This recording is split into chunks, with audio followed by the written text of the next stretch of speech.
Jai Shriram. Welcome to masala papad. ನಾನು ಅಜಿತ್ ಬೊಪ್ನಳ್ಳಿ.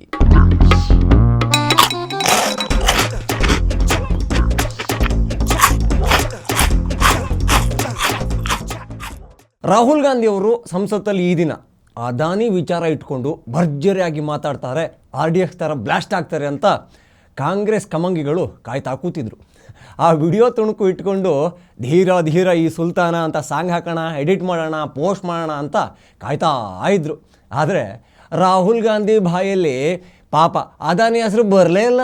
ಸಂಸತ್ತಿಂದ ಹೊರಗೆ ಬರುವಾಗ ಪತ್ರಕರ್ತರು ರಾಹುಲ್ ಗಾಂಧಿ ಹತ್ರ ಯಾಕೆ ಸರ್ ಅದಾನಿ ಹೆಸರು ತಗೊಳ್ಳೇ ಇಲ್ಲ ಅಂತ ಕೇಳಿದರು. ಪಾಪ ಆ ಬಾಲಕ ಏನಂತ ಉತ್ತರ ಕೊಡ್ತಾನೆ, ಲಾಕ್ ಮಾಡ್ಕೋತಾರೆ ಅಂದ್ಕೊಂಡ್ರು. Typical ಮೋಯೆ moment. ಖರ್ಗೆಜಿ ನೀವೇ ಹ್ಯಾಂಡಲ್ ಮಾಡಿ, ಇದಕ್ಕೆ ನನ್ನ ಬಳಿ ಉತ್ತರ ಇಲ್ಲ ಅಂತ 3 ಸಲ ಹೇಳಿ 3 ಸಲ ಖರ್ಗೆ ಮುಖ ನೋಡಿದರು. ಒಮ್ಮೆ ನೋಡಿ ರಾಹುಲ್ ಗಾಂಧಿ ಮೂತಿ ಹೇಗಾಗಿತ್ತು ಅಂತ.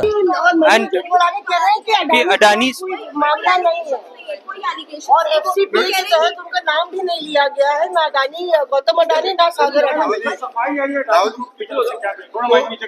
वो तो सवाल हम उठा रहे ना, 267 में आज उठा रहे, आपको बता देंगे।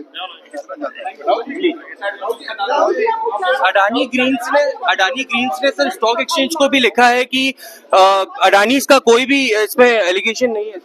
अरे ठीक है, आज वो हम तो उठा रहे ना सवाल, पार्लियामेंट में उठा रहे। ಇದೇ ಅಸಾಮಿ ಅಲ್ವಾ ಢರೋ ಮತ್ತೊಂದಿದ್ದು. ಯಾಕ್ರಿ ಭಯ ಪಡಬೇಕು? ಅದಾನಿ ಏನು ಬ್ರಹ್ಮರಾಕ್ಷಸನ? ಏನೋ ನನಗಿಂತ ರಾಹುಲ್ ಗಾಂಧಿ ಬಾವ ರಾಬರ್ಟ್ ವಾದ್ರಾಗಿಂತ ಸ್ವಲ್ಪ ಜಾಸ್ತಿ ದುಡ್ಡು ಮಾಡಿರ್ಬೋದು ಅಷ್ಟೆ. ಯಾಕೆ ರಾಹುಲ್ ಗಾಂಧಿ ಅದಾನಿ ಹೆಸರನ್ನ ತಗೊಂಡಿಲ್ಲ? ಮೊನ್ನೆ ತಾನೇ ಪ್ರೆಸ್ ಮೀಟ್ ಇದ್ರು, ಅಬ್ಬರಿಸಿ ಬೊಬ್ಬೆ ಹಾಕಿದ್ರು. ಆದರೆ ಸಂಸತ್ತಲ್ಲಿ ಸೈಲೆಂಟ್ ಮೋಡಿಗೆ ಹೋಗಿದ್ದು ಯಾಕೆ ಅಂದರೆ ಅದಾನಿ ವಿರುದ್ಧ ಮಾಡಿರೋ ಆರೋಪ ಪಟ್ಟಿಯಲ್ಲಿ ವಿವರಗಳೇ ಇಲ್ಲ. ಯಾರು ಲಂಚ ನೀಡಿದ್ರು ಅನ್ನೋ ವಿವರನೇ ಇಲ್ಲದ ಬಲಹೀನ ಆರೋಪ ಪಟ್ಟಿ ಇಟ್ಕೊಂಡು ಏನೂ ಮಾಡೋಕ್ಕಾಗಲ್ಲ ಅನ್ನೋದು ರಾಹುಲ್ ಗಾಂಧಿಗೂ ಗೊತ್ತಿದೆ. ಹೀಗಾಗಿ ಅಣ್ಣ ಗಪ್ ಚುಪ್ ತುಟಿಗೆ ಜಿಪ್, ಅದಾನಿ ಸಾಮ್ರಾಜ್ಯವನ್ನು ಮುಳುಗಿಸಿ ಬಿಡ್ತೀನಿ ಅನ್ನೋ ಹುಮ್ಮಸ್ಸಲ್ಲಿ ಆ ಬಾಲಕ ಕಂಡು ಬಂದ. ಆದರೆ ಅದಾನಿ ವಿರುದ್ಧ ಹೋರಾಡೋಕೆ ಕಾನೂನು ಆಯುಧಗಳು ಅಷ್ಟೊಂದು ಪವರ್ಫುಲ್ ಆಗಿರಬೇಕಾಗುತ್ತೆ. ಕಾಮಿಡಿ ಕೇಳಿ, ರಾಹುಲ್ ಗಾಂಧಿ ಯಾವಾಗ ಪ್ರೆಸ್ ಮೀಟ್ ಮಾಡಿ ಅದಾನಿ ವಿರುದ್ಧ ಬೊಗಳಿದ್ರಲ್ಲ, ಆ ದಿನದಿಂದ ಶೇರ್ ಮಾರ್ಕೆಟಲ್ಲಿ ಅದಾನಿ ಕಂಪನಿಯ ಷೇರುಗಳು ಪಾತಾಳ ಕಾಣುತ್ತೆ ಅಂತ ಕಮಂಗಿಗಳು ಅಂದ್ಕೊಂಡಿದ್ವು. ಬಟ್ ವಿಧಿಯಾಟ, ಶೇರ್ ಮಾರ್ಕೆಟಲ್ಲಿ ಅದಾನಿ ಷೇರುಗಳು ಬೆಲೆ ಏರ್ತಾ ಇರೋದು ದಿನೇ ಏರಿಕೆ ಆಗ್ತಾನೇ ಇದೆ. ಇದನ್ನು ಕಂಡು ರಾಹುಲ್ ಬಾಬಾಗೆ ಅಯ್ಯೋ ನಂದೇನು ಐರನ್ ಟಂಗ್ ಅಂತ ಅನಿಸಿರ್ಬೋದು. ಬೈಗುಳವೇ ಆಶೀರ್ವಾದ ಆದರೆ ನೋವಾಗಲ್ವ, ಬೇಜಾರಾಗಲ್ವ? ಐ ಥಿಂಕ್ ರಾಹುಲ್ ಗಾಂಧಿ ಅದಾನಿ ಮ್ಯಾಟ್ರಿಂದ ದೂರ ಇರ್ತಾರೆ. ಯಾಕೆಂದರೆ ಅದಾನಿ ವಿಚಾರಕ್ಕೆ ಇಂಡಿ ಒಕ್ಕೂಟ ಕಿಂಡಿಯಾಗಿ ಕಿತ್ತಲಾಗಾಡಿ ಆಗ್ತಾ ಇದೆ. ಆ ಕಡೆ ಮಮತಾ ಬ್ಯಾನರ್ಜಿ ರಾಹುಲ್ ಗಾಂಧಿ ಒಂದು ಮಾತನ್ನು ಹೇಳಿದ್ದಾರೆ. ಏನಪ್ಪ ಅಂತ ಕೇಳಿದ್ರೆ, ಅಧಿವೇಶನದಲ್ಲಿ ಜನರ ಸಮಸ್ಯೆ ಬಗ್ಗೆ ಮಾತ್ರ ಮಾತಾಡಿ, ಅದಾನಿ ಜನರ ಸಮಸ್ಯೆ ಅಲ್ಲ ಅಂತ. ಒಂದು ವಿಷಯದ ಬಗ್ಗೆ ಮಾತನಾಡಬೇಡಿ ಅನ್ನೋ ಮೂಲಕ ರಾಹುಲ್ ಗಾಂಧಿಗೆ ಚಾಟಿ ಬೀಸಿದರು. ಪಾಪ ಬಾಸುಂಡೆ ಬಂತೋ ಏನೋ. ಇನ್ನೊಂದು ಕಡೆ ಕೇರಳ ಮ್ಯಾಚ್ ಫಿಕ್ಸಿಂಗ್ ಮಾಡಿಕೊಂಡು ಕಮ್ಯುನಿಸ್ಟರ ಬೆಂಬಲ ತಗೊಂಡು ಕಾಂಗ್ರೆಸ್ ಪಕ್ಷದ ಸಾಮಾನ್ಯ ಕಾರ್ಯಕರ್ತೆ ಶ್ರೀಮತಿ ಪ್ರಿಯಾಂಕಾ ವಾದ್ರಾ ಅವ್ರನ್ನ ಗೆಲ್ಲಿಸ್ಕೊಂಡು ಬಂದ್ರಲ್ಲ. ಆದರೆ ಅಲ್ಲಿ ಈಗ ಕೇರಳದಲ್ಲಿ ಇರೋ ಸರ್ಕಾರ ಜಸ್ಟ್ ತಾಸಿನ ಹಿಂದೆ ಅದಾನಿ ಜೊತೆಗೆ ಒಂದು ಒಪ್ಪಂದವನ್ನು ಮಾಡಿಕೊಂಡಿದೆ. ಕೇರಳ ಬಂದರ್ ಡೀಲ್ ಅದಾನಿ ಪಾಲಾಗಿದೆ. ಸೊ ನಿಮ್ಮ ಟೀಮ್ ಅಲ್ವಾ? ಈಗ ಬೇರೆ ಪ್ರಿಯಾಂಕಾ ವಾದ್ರಾ ಅವರು ಕೇರಳದ ನಾಯಕಿ. ಕೇರಳಕ್ಕೆ ಹೇಳಿ ಅದಾನಿ ಜೊತೆಗೆ ಒಪ್ಪಂದ ಬೇಡ, ಕ್ಯಾನ್ಸಲ್ ಮಾಡಿ ಅಂತ ಅಲ್ಲಿ CMಗೆ ಆದೇಶ ಮಾಡಿ. ಆಗುತ್ತಾ? ಶಾವ್ಗೆ ಆಗುತ್ತೆ.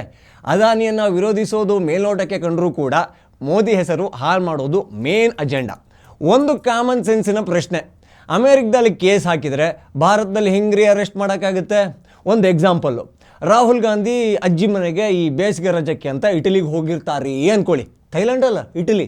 ಅಲ್ಲಿ ಹೋದಾಗ ಪಿಜ್ಜಾ ತಿಂತಾರೆ, ಬಿಲ್ ಕೊಡದೆ ಬಂದುಬಿಡ್ತಾರೆ. ಆಗ ಫ್ರಾಡ್ ಕೇಸ್ ಹಾಕ್ತಾರೆ ಅಂದ್ಕೊಳ್ಳಿ ಅಲ್ಲಿ ರೆಸ್ಟೋರೆಂಟ್ ಅವರು. ಅದನ್ನು ಭಾರತದಲ್ಲಿ ಅರೆಸ್ಟ್ ಮಾಡೋಕ್ಕಾಗುತ್ತಾ? ಅರೆಸ್ಟ್ ಮಾಡಿ ಅಂದವರನ್ನು ಹುಚ್ಚಾಸ್ಪತ್ರೆಯನ್ನು ಹುಡುಕಿ ಅಡ್ಮಿಟ್ ಮಾಡಬೇಕು ಅಷ್ಟೇ. ಅದಾನಿ ವಿರುದ್ಧ ಹೂಡಿದ ಅಸ್ತ್ರಗಳೆಲ್ಲ ಮಧ್ಯೆ ಇಲ್ದಿರೋ ಟುಸ್ಪಟಾಕಿ ಆಗೋಯ್ತು. ಈಗ ಅದಾನಿ ವಿರುದ್ಧ ಮಾತಾಡೋಕ್ಕೆ ಕೂಡ ರಾಹುಲ್ ಅಣ್ಣಂಗೆ ತೊಡೆ ನಡ್ಕ ಶುರುವಾದಂಗಿದೆ. ಯಾಕ್ರಿ ಅದಾನಿ ಹೆಸರು ತಗೊಂಡಿಲ್ಲ ಅಂದರೆ ಖರ್ಗೆ ಅಂಕಲ್ ಕಡೆ ದಯನೀಯ ನೋಟವನ್ನು ಬೀರ್ತಾರೆ. ನಿಜವಾಗಿ ಇವರು ಪ್ರಧಾನಿ ಕ್ಯಾಂಡಿಡೇಟಾ? ರಾಹುಲ್ ಗಾಂಧಿ ಎಕ್ಸ್ಪ್ರೆಷನ್ ಹೇಗಿತ್ತು ಅಂದರೆ, ಎಕ್ಸಾಮಲ್ಲಿ ಔಟ್ ಆಫ್ ಸಿಲೆಬಸ್ ಪ್ರಶ್ನೆ ಬಂದಾಗ ಮಕ್ಕಳು ಗಾಬರಿ ಬೀಳ್ತಾರಲ್ಲ, ಅದೇ ಥರ. ನನಗೆ ಆ ವಿಡಿಯೋದಲ್ಲಿ ಇನ್ನೊಂದು ಅರ್ಥ ಆಗಿಲ್ಲ, ಖರ್ಗೆ ಯಾಕೆ ರಾಹುಲ್ ಗಾಂಧಿ ಅವರ ಕೈ ಹಿಡ್ಕೊಂಬಂದರು ಅಂತ. ಸಾಮಾನ್ಯವಾಗಿ ವಯಸ್ಸಾದವರ ಕೈಯನ್ನು ವಯಸ್ಸಿಗೆ ಬಂದಿರೋರು ಹಿಡ್ಕೋತಾರೆ. ಆದರೆ ಇಲ್ಲಿ ಎಳೆಯ ರಾಹುಲ್ ಗಾಂಧಿಯನ್ನು ಹಳೆಯ ಮಲ್ಲಿಕಾರ್ಜುನ ಮುತ್ಯ ಹಿಡ್ಕೊಂಡು ಬರ್ತಾ ಇದ್ದಾರೆ.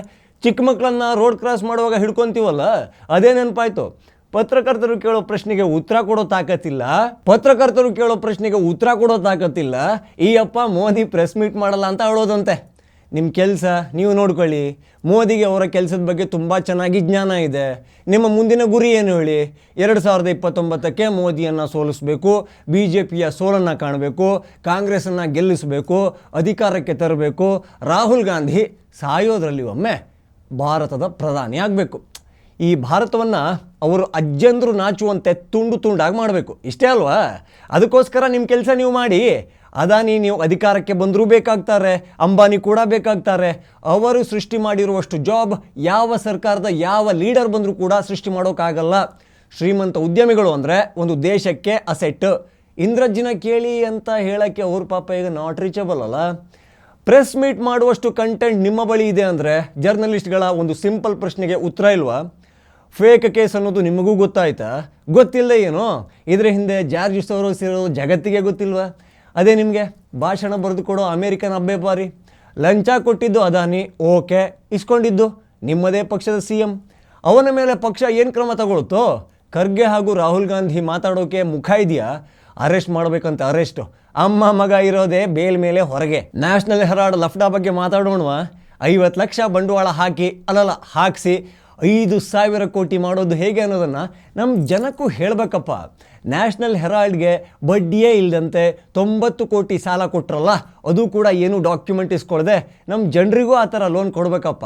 ಭಾರತ್ ಜೋಡೋ ಯಾತ್ರೆ ಕೂಡ ಬೇಲ್ ಮೇಲೆ, ವಯನಾಡು ಟು ರಾಯಬರೇಲಿ ಟ್ರಿಪ್ ಕೂಡ ಬೇಲ್ ಮೇಲೆ. ಹೇಗಿದೆ ಜೀವನ? ಬೇಲ್ಪುರಿ ಆಗಿದೆ. ಖಾರ ಬಿ ನಹಿ, ಸ್ವೀಟ್ ಬಿ ನಹಿ. ಇಂಥ ವ್ಯಕ್ತಿ ಅದಾನಿ ಅರೆಸ್ಟ್ ಆಗಬೇಕು ಅಂತಾರಲ್ಲ, ಅವರ ಆತ್ಮವಿಶ್ವಾಸಕ್ಕೆ ನಂದು. TV ವಿಕ್ರಮದ ಎಲ್ಲ ವಿಡಿಯೋಗಳಿಗಾಗಿ ನಮ್ಮ ಚಾನಲ್ನ ಫಾಲೋ ಮಾಡಿ. ಇನ್ನು ಯಾರೆಲ್ಲ ಸಬ್ಸ್ಕ್ರೈಬ್ ಮಾಡ್ಕೊಂಡಿಲ್ವೋ ಈ ಕೂಡಲೇ ಮಾಡ್ಕೊಳ್ಳಿ. ನಿಮ್ಮ ಬೆಂಬಲ ಪ್ರೋತ್ಸಾಹ ನಮ್ಮ ಮೇಲೆ ಯಾವಾಗಲೂ ಇರಲಿ. ಜೈ ಶ್ರೀರಾಮ್. TV ವಿಕ್ರಮ, ದೇಶ ನಿಮ್ಮ ಕೈಯಲ್ಲಿ. ಈ ಕಾರ್ಯಕ್ರಮ ನಿಮಗೆ ಇಷ್ಟ ಆಗಿದ್ದಲ್ಲಿ ಲೈಕ್, ಶೇರ್ ಹಾಗೂ ಕಮೆಂಟ್ ಮಾಡಿ. TV ವಿಕ್ರಮದ ಕಾರ್ಯಕ್ರಮಗಳನ್ನು ನಿರಂತರವಾಗಿ ವೀಕ್ಷಿಸಲು ಸಬ್ಸ್ಕ್ರೈಬ್ ಮಾಡಿ, ಬೆಲ್ ಐಕನ್ ಒತ್ತಿ.